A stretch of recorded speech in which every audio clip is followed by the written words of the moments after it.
स्वागत है sir show पर। सर सबसे पहले जानना चाहेंगे ऑक्यूपेंसी जो यहाँ से हम देख रहे हैं come down as a portion largely because base increase जो हम यहाँ से देख रहे हैं फॉर दिस क्वार्टर, सीजनली जो कि वीक रहता है फॉर द हॉस्पिटल इंडस्ट्री। तो यहाँ से सर जानना चाहेंगे what kind of occupancy should you expect for quarter 3 और साथ ही क्वार्टर 4 के लिए वो जानना चाहेंगे, और साथ ही sir average revenue per occupied bed यहाँ से हम कैसे देख रहे हैं?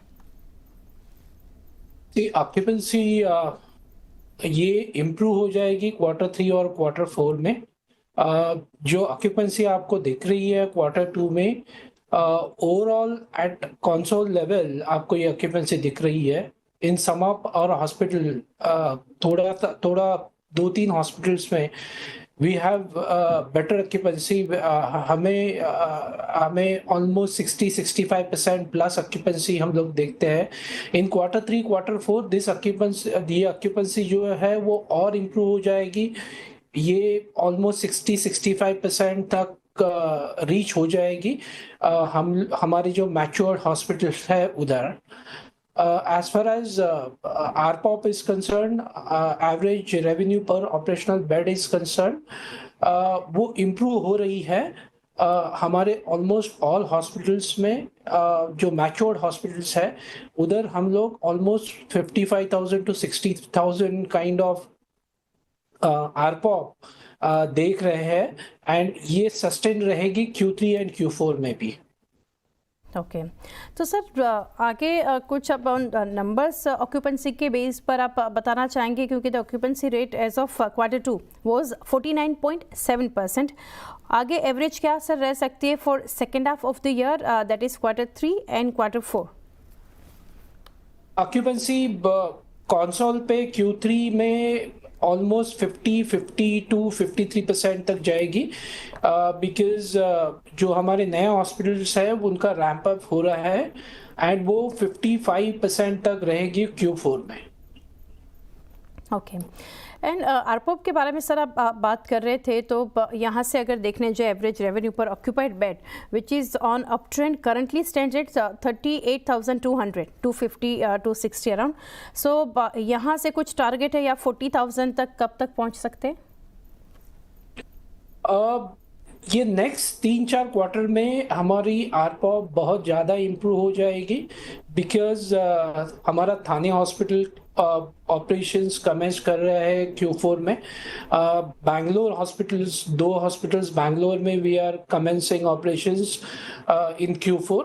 सो ये आरपॉब जो है वो सडनली इन नेक्स्ट 3 और 4 क्वार्टर बहुत ही ज़्यादा इम्प्रूव हो जाएगी। अपार्ट फ्रॉम दैट जो हम लोग के मैच्योर्ड हॉस्पिटल्स है उनमें भी आरपॉब इम्प्रूव हो रही है। The case mix is getting change, the average length of stay, the ALOS in थोड़े हॉस्पिटल्स में कम हो रही है। Because of this also ARPOB increase हो रहे हैं हमारे मोस्ट ऑफ द हॉस्पिटल्स में। ओके और आगे सर जैसे हम देख रहे हैं यहाँ से पेयर्स से जो थिंग्स यहाँ से स्पेशली जो स्ट्रॉन्गर आपको बना रही है, इसके ऊपर बात करें तो ऑन्कोलॉजी एंड रेनल बिजनेस जो स्पेशलाइजेशन है, और as a portion of overall sales आप कैसे देख रहे हैं गोइंग फॉरवर्ड? कितना कंटिन्यू रहेगा, कंट्रीब्यूट करेगा for next couple of years, couple of quarters, और साथ ही any new facility come on board?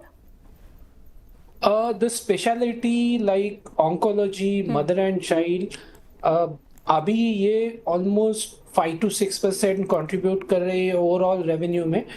Over the period of next sum 4 और 5 क्वार्टर्स ये ऑलमोस्ट डबल होने के चांसेस है बिकॉज जो हम लोग की मैच्योर्ड हॉस्पिटल, हम लोग की मेट्रो सिटीज़ में जो हॉस्पिटल्स आ रही है, for example in Thane and Bangalore, उधर ये ऑन्कोलॉजी, मदर एंड चाइल्ड, इनका शेयर बहुत ज़्यादा रहेगा because these are matured market.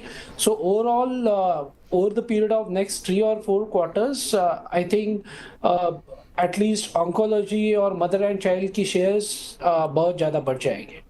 Right sir जैसे आप अभी मेंशन कर रहे हैं यहाँ से जो थाने एंड बेंगलुरु के जो ऑपरेशंस के ऊपर, और साथ ही एक हॉस्पिटल कमेंट्स करने जा रहे हैं इन केरला इन करंट क्वार्टर, तो इसके ऊपर पूछना चाहेंगे यहाँ से क्या मार्जिन्स के फ्रंट पर 27 to 28% आप मेंटेन कर पाएंगे?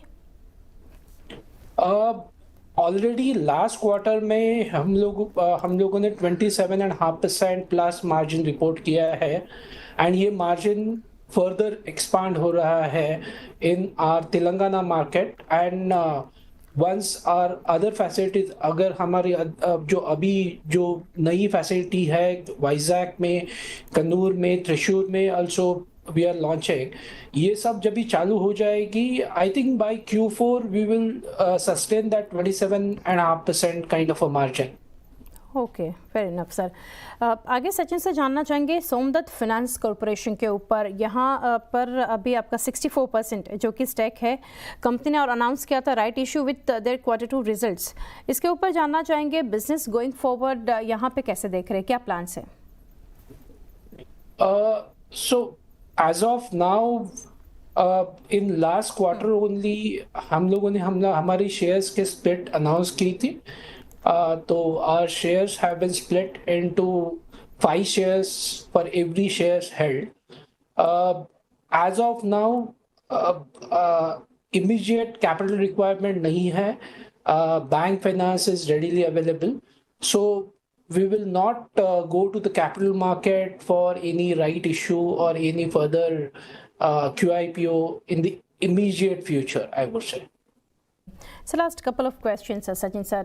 To get to double the capacity, how much of it would be brownfield, greenfield operations and maintenance? Expected capex?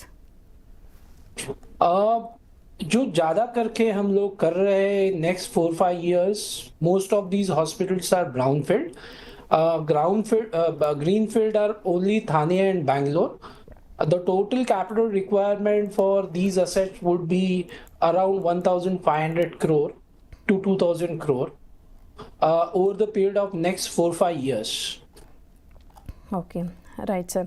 Sir lastly जानना चाहेंगे, काफ़ी डिटेल्स आपने कंपनी के आउटलुक को लेकर, बिजनेस मोमेंटम के ऊपर आपने शेयर की, बट ओवरऑल अगर एक यहाँ से बात करें as industry, as a sector, आप कैसे ग्रोथ आने वाले समय के लिए देख रहे हैं? Not only for company but overall sector के ऊपर एक व्यू लेना चाहेंगे।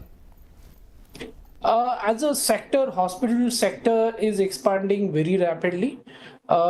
More and more specialties, नई specialties, almost every hospital is launching. All hospitals are having a great presence or expanding their presence in their respective regions. Like for example, KIMS is expanding its presence in 5 states. हम लोग 5 states में expand कर रहे हैं. Given the population, given the size of the population of this country, I think hospital sector has a great future. There are more and more quality treatment and at affordable rates. This hospital sector is likely to launch in the near future. In that sense, this particular sector has a great future. Sachin sir, thank you sir, काफ़ी details आपने share की। Thank you for connecting and best wishes for coming quarters. Thank you. Thank you.